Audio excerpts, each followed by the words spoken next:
Hello everyone. श्रोतस का general introduction अपन पहले वाले वीडियो में देख चुके हैं। इस वीडियो में अपन पर्टिकुलर हर एक श्रोतस का मूल स्थान, श्रोतस दृष्टि के सामान्य हेतु, विशेष हेतु, श्रोतस दृष्टि के सामान्य लक्षण, विशेष लक्षण और श्रोतसों के विरुद्ध होने पर लक्षण, कार्य, ये सब कुछ देखेंगे। फर्स्ट है प्राणवह श्रोतस। तो इसके मूल स्थान है, आचार्य चरक ने बताया है, प्राण वह नाम श्रोतसाम हृदय मूलम महाश्रोतश्च। ये इम्पॉर्टेंट है, ये याद रखने हैं। आचार्य चरक ने प्राण वह श्रोतस का मूल हृदय और महाश्रोतस बताया है। आचार्य चरक ने हृदय और रसवाहिनी धमनियाँ बताई है। श्रोतस दृष्टि के सामान्य हेतु और श्रोतस दृष्टि के सामान्य लक्षण। प्राण वह श्रोतस दृष्टि के विशेष हेतु, तो धातुओं के क्षय से, मलमूत्र आदि वेगों को रोकने से, रुक्ष वस्तु के सेवन से, भूख लगने पर व्यायाम करने से और भी अन्य कठिन कार्य जो अपनी शक्ति के बाहर के हैं उन्हें करने से प्राणवह श्रोतस दुष्ट हो जाते हैं। नेक्स्ट है, जो कार्य होता है प्राणवह श्रोतस का, वो है श्वसन करना। प्राणवह श्रोतस दृष्टि के विशेष लक्षण, तो लक्षण मतलब कि उनकी जब दृष्टि हो जाएगी तो अपने को क्या क्या सिम्टम्स नज़र आएंगे। तो जब कार्य ही इनका श्वसन करना है तो श्वास के अंदर ही अपने को जो सिम्टम्स है वो दिखेंगे।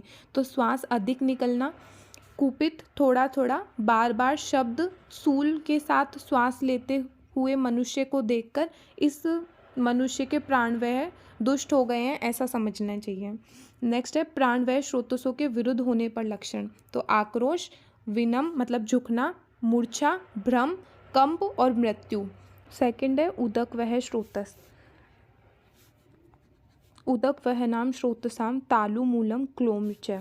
ये चरक ने बताया है और सुश्रुत ने तालु और क्लोम, मतलब दोनों का स्थान चरक ने और सुश्रुत ने सेम बताया है, तालु और क्लोम। श्रोतसो दृष्टि के सामान्य हेतु या सामान्य कारण और सामान्य लक्षण, ये अपन पहले वाले वीडियोस में देख चुके हैं और ये सभी के लिए सेम है क्योंकि ये सामान्य लक्षण और सामान्य कारण है श्रोतस दृष्टि के। तो अपन देखते हैं उदक वह श्रोतसों के विशेष हेतु, कि मतलब कौन से विशेष कारण होते हैं जिनकी वजह से उदक वह श्रोतस है वो दूषित होंगे। तो है उष्ण आहार विहार से, आम दोष से, भय से, मदिरा आदि के पीने से, अधिक शुष्क अन्न के सेवन से और प्यास के अधिक रोकने से जलवाही श्रोतस दुष्ट हो जाते हैं। ये सब आप बार बार पढ़ोगे ना तो आपको आइडिया हो जाएगा कि किसकी दृष्टि से कौन से विशेष हेतु है। तो ये आप बार बार पढ़ोगे तो आपको आइडिया हो जाएगा। तो देखो इसका कार्य बताया है कि समस्त शरीर में स्थित जलीय पदार्थों का नियंत्रण करना। कार्य ये है जलीय पदार्थों का नियंत्रण करना, मतलब जो उदक वह स्रोतस है, उदक मतलब जल होता है, तो जलीय पदार्थों का नियंत्रण करना ये इनका कार्य हो गया। तो इनके जो विशेष लक्षण होंगे, इनकी दृष्टि से जो विशेष लक्षण होंगे वो सभी इसी से रिलेटेड होंगे। तो देखो जिह्वा, तालु, ओष्ठ, कंठ और क्लोम नालिका सूखना और प्यास का अत्यंत बढ़ा हुआ देखकर इस मनुष्य के उदक वह श्रोतस दुष्ट हो गए हैं, ऐसा समझना चाहिए। और उदक वह श्रोतसों के विरुद्ध होने पर कौन से लक्षण होते हैं? इनके विरुद्ध होने पर प्यास लगती है, क्योंकि ये जलीय पदार्थों का नियंत्रण करते हैं तो प्यास लगती है और तत्काल मृत्यु हो जाती है। तो ये सिम्टम्स तो फिक्स है कि अगर कोई भी श्रोतस अगर विरुद्ध हो जाएगा तो तत्काल मृत्यु हो जाती है। नेक्स्ट है अनवह श्रोतस। तो अनवह नाम श्रोतसाम आमाशयो मूलम वाम च पार्श्व। और सुश्रुत ने बताया है आमाशय और अनवाहिनी धमनियाँ। सबसे पहले अपन इसके कार्य देखते हैं। तो अन्न या खाद्य पेय पदार्थों को ग्रहण करना, इनको चबाना, इनका पाचन करना, इनमें मल और प्रसाद को अन्न रस के रूप में शोषण करना, ये इनके कार्य है। तो ये इनके कार्य है, मतलब अनवह श्रोतसों का सेम कार्य है जैसा डाइजेस्टिव सिस्टम में होता है मॉडर्न के अकॉर्डिंग, सेम वही कार्य है इनका। तो अनवह श्रोतसों की दृष्टि के विशेष हेतु या विशेष कारण क्या है? तो अकाल में अधिक भोजन करने से, अहित भोजन करने से, जठराग्नि के विकृत होने से अनवह श्रोतस दूषित हो जाते हैं। मतलब इनका मेन फंक्शन है डाइजेशन का है। तो इनके दूषित होने के कारण क्या होंगे? वो सब भी अगर अपन अच्छा खाना नहीं लेंगे तो और अपनी अगर जठराग्नि विकृत हो जाएगी तो इन्हीं से अनवह श्रोतस दूषित होंगे। नेक्स्ट है अनवह श्रोतसों के दुष्टि के विशेष लक्षण, कि मतलब अगर दूषित हो जाएंगे उसके बाद में कौन कौन से सिम्टम्स अपने को दिखेंगे। तो अन्न खाने की इच्छा न होना, अरुचि, अन्न का अच्छी तरह न पचना, वमन का होना, देखकर यह समझना चाहिए कि अन्न व स्रोतस दुष्ट हो गए हैं। तो ये अपन इन दोनों के अंदर कोरिलेट कर सकते हैं कि अगर अपना डाइजेस्टिव सिस्टम अच्छा नहीं रहेगा तो अपने को ये सिम्टम्स देखने को मिलेंगे। नेक्स्ट है अन्न व स्रोतसों के विरुद्ध होने पर लक्षण। आधमान मतलब पेट फूलना, शूल पेट में दर्द, अन्वेष सर्दी मतलब वमन, पिपासा, आंध्य और मरण भी प्राप्त होती है। रस वह स्रोतस, रस वह नाम स्रोतसाम हृदय मूलम दश्च धमन्यस। आचार्य सुश्रुत ने बताया है हृदय और रस वाहिनी धमनियाँ। नेक्स्ट है इनके कार्य होते हैं रस का संवहन करना, शरीर में रस का संवहन करना। रस वह स्रोतसों की दुष्टि के विशेष हेतु या कारण, अत्यंत भारी, अधिक शीत, अति स्निग्ध, अधिक मात्रा में भोजन करने से रस वह स्रोतस दूषित हो जाते हैं।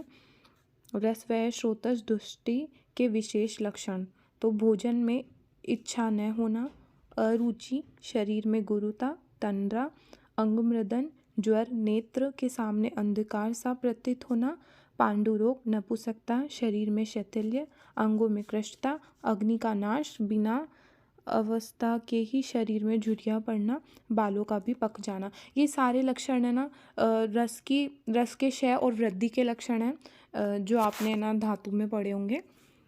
रस वह स्रोतसों के विद्रोह होने के लक्षण। विद्रोह मतलब होता है बाधा पड़ना, मतलब स्रोतसों के अंदर अगर बाधा पड़ जाएगी तो क्या होगा। शोष, आक्रोश, विन्मन, मोहन, भ्रम, वेपन और अथवा मृत्यु हो जाती है। रक्त वह स्रोतस, शोणित वाहनाम स्रोतसाम यकृन मूलम पलिहा च। सुश्रुत ने बताया है यकृत, पलिहा और रक्त को वहन करने वाली धमनियाँ, और इनके कार्य होता है रस से रक्त बनना, शरीर का वर्ण, आभा और प्रभा का निर्माण करना। रक्त वह स्रोतसों दुष्टि के विशेष हेतु, दाह पैदा करने वाले, स्निग्ध, उष्ण और द्रव्य भोजन से तथा अधिक धूप एवं वायु के सेवन से रक्तवाही स्रोतस दूषित होते हैं। रक्त वह स्रोतस दुष्टि के विशेष लक्षण, तो देखो ये विशेष लक्षण में वही है जो अपन रक्त धातु के अंदर अपन जो पढ़ते हैं ना, मतलब जो ये जितनी भी धातु है रस, रक्त, मांस, मेद, अस्थि, मज्जा और शुक्र, इनके अंदर जो विशेष लक्षण है जो अपन ने उनकी क्षय और वृद्धि में पढ़े हैं वही सब कुछ है। तो आप वहाँ से लिख सकते हैं कुष्ठ, विसर्प, पिंड का, रक्तपित्त, रक्त प्रदर, गुदपाक, मेढपाक, मुखपाक, पलिहा वृद्धि, गुल्म, विद्रदी, कामला, दद्रु, चर्मदल, पामा, कोठ और रक्तमंडल आदि। रक्त वह स्रोतस के विद्रोह होने से लक्षण। रक्त वह स्रोतस के विद्रोह होने से शरीर सफ़ेद हो जाता है, रक्त निकलता है और आंखें लाल होती है। नेक्स्ट है मांस वह स्रोतस, मांस वह नाम च स्रोतसाम स्नायु मूलम त्वक्च। आचार्य सुश्रुत के अनुसार स्नायु, त्वचा और रक्त वह धमनियाँ इनके मूल स्थान है।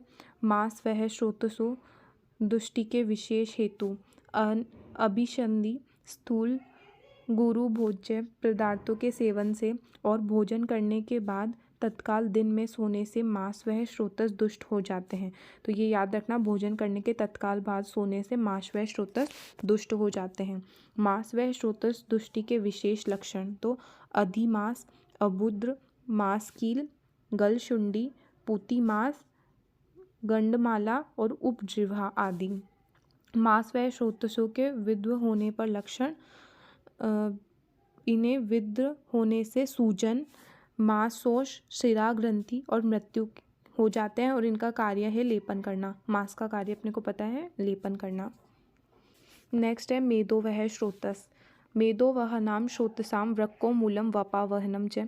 वृक्क मतलब होता है किडनी और वपावहन मतलब होता है ओमेंट्रम, और सुश्रुत ने बताया है कटी और वृक्क। मेदो वह स्रोतस दुष्टि के विशेष हेतु, व्यायाम न करने से, दिन में सोने से, वसा वाले मांस अधिक खाने से, अधिक मदिरा पीने से मेदोवह स्रोतस दुष्ट हो जाते हैं। मेदोवह स्रोतस दुष्टि के विशेष लक्षण, तो निंदित रोग और प्रमेय, ये याद रखना आप, निंदित रोग और प्रमेय के अंदर मेदोवह स्रोतस दूषित हो जाते हैं। इसीलिए कहा है मुख की मधुरता, हाथ पैरों में शून्यता, दाह, मुख, तालू और कंठ का सूखना, शरीर में मलों की अधिकता, शरीर पर और मूत्र में मक्खियों और चींटियों का बैठना, ये प्रमेय वाला ही आ गया। शरीर में मछलियों की तरह गंध का आना, निंद्रा और तंद्रा का आना। मेदोवह स्रोतस के विद्र हो जाने पर, मतलब बाधा होने पर, स्रोतसों में बाधा होने पर कौन कौन से लक्षण होंगे? स्वेद, अंगों की स्निग्धता, तालु शोष और स्थूलता, सूजन और प्यास आदि लक्षण होते हैं और इनका कार्य होता है स्निग्धता करना। नेक्स्ट है अस्ति वह स्रोतस, तो अस्ति वह नाम स्रोतसाम मेदो मूलम जंगन च, ये सिर्फ चरक ने माना है, आचार्य सुश्रुत ने अस्ति वह स्रोतस को नहीं माना है। अस्ति वह स्रोतस दुष्टि के विशेष हेतु व्यायाम से, अधिक शोभ से, अस्थियों से अधिक आघात से, वातल आहार विहार करने से अस्थि वह स्रोतस दूषित हो जाते हैं। और अस्थि वह स्रोतसों के दूषित के विशेष लक्षण बताए हैं। मतलब अस्थि के ऊपर अस्थि का निकलना, अधिदंत मतलब दांत के ऊपर दांत का निकलना, दंत भेद, दंतशूल, अस्थि भेद, अस्थिशूल, अस्थि और दांतों में विवरणता, केश, लोम, नख, श्रमशु ये के दोष, ये अस्थि दूषित होने लगती है ना, तब ये लक्षण होते हैं। और अस्थि का कार्य है, अस्थि वह स्रोतसों का कार्य है धारण करना।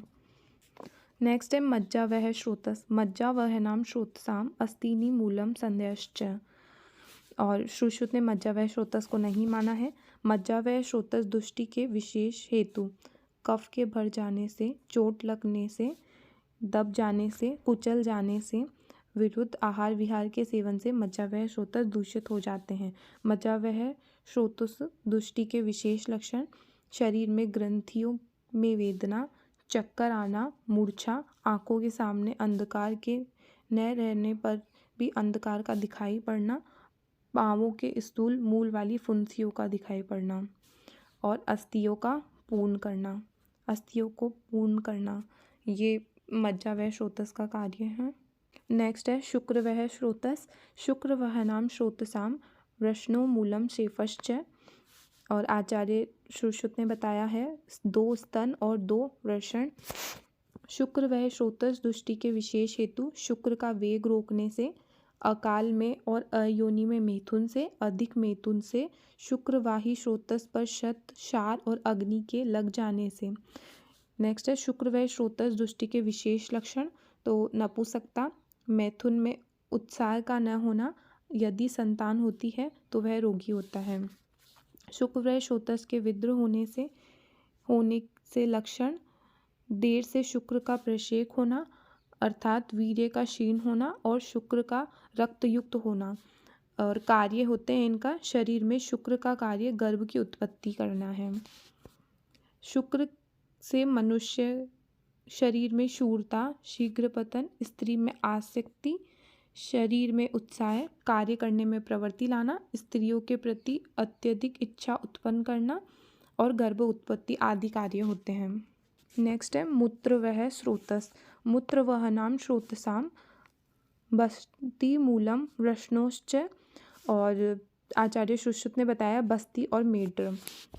मूत्र वह स्रोतस दुष्टि के विशेष हेतु मूत्र के वेग को रोकना, जल पीने से,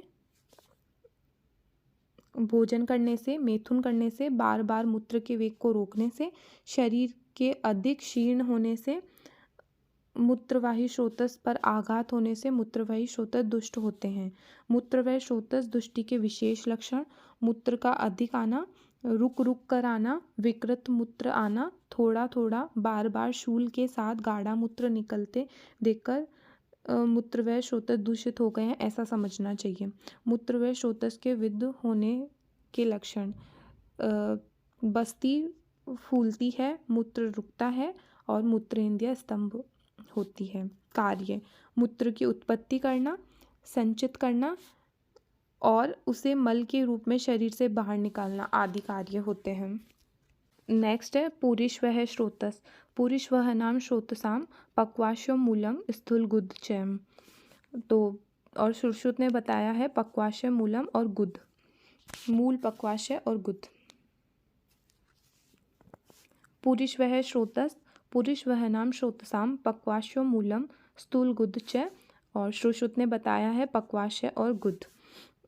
पुरीश्वः श्रोतस् तुष्टि के विशेष हेतु मल के वेग को रोकने से, अधिक भोजन से, अजीर्ण होने से, भोजन के बाद शीघ्र ही पुनः भोजन करने से, अग्नि के मंद होने से, शरीर में कृष्णता आने से मलवह श्रोतस् दुष्ट होते हैं। पुरीश्वः श्रोतस् दुष्टि के विशेष लक्षण: कठिनता से, थोड़ा थोड़ा शब्द एवं सूल के साथ, अत्यंत पतला, गांठदार, अत्यधिक मल त्याग करना आदि। और इनके विद्र होने से लक्षण: उदर का फूलना, मल में दुर्गंध और आंतों में ग्रंथि होना। कार्य: पुरुष का निर्माण एवं निष्कासन करना। नेक्स्ट है स्वेदवः श्रोतस्। स्वेदवः नाम श्रोतसाम मेदो मूलम लोमकूपश्च। आचार्य सुश्रुत ने स्वेदवः श्रोतस् को नहीं माना है। स्वेदवः श्रोतस् दुष्टि के विशेष हेतु व्यायाम से, अधिक धूप लगने से, अनुचित रूप से शीत और उष्ण आहार विहार के सेवन से, क्रोध, शोक और भय से स्वेदवः श्रोतस् दूषित हो जाते हैं। और विशेष लक्षण: स्वेद का न आना या अधिक आना, शरीर में अधिक कठिनता, अधिक चिकनापन, त्वचा में दाह और रोमांच आदि। स्वेद का निर्माण और उत्सर्जन करना, ये कार्य हो गया। नेक्स्ट है आर्तवः श्रोतस्। ये आचार्य चरक ने नहीं माना है। सुश्रुत ने इनका स्थान गर्भाशय और आर्तव को वहन करने वाली धमनियाँ बताया है। नेक्स्ट है आर्तवः श्रोतस् के विद्र होने से नपुंसकता, बांध्यपन, मैथुन सहन करने की शक्ति न होना, आर्तव नाश आदि लक्षण बताए हैं। और कार्य बताया है आर्तव की उत्पत्ति तथा उसका प्रत्येक महीने में 3 से 5 दिन तक शरीर से बाहर निष्करण करना आदि कार्य हैं।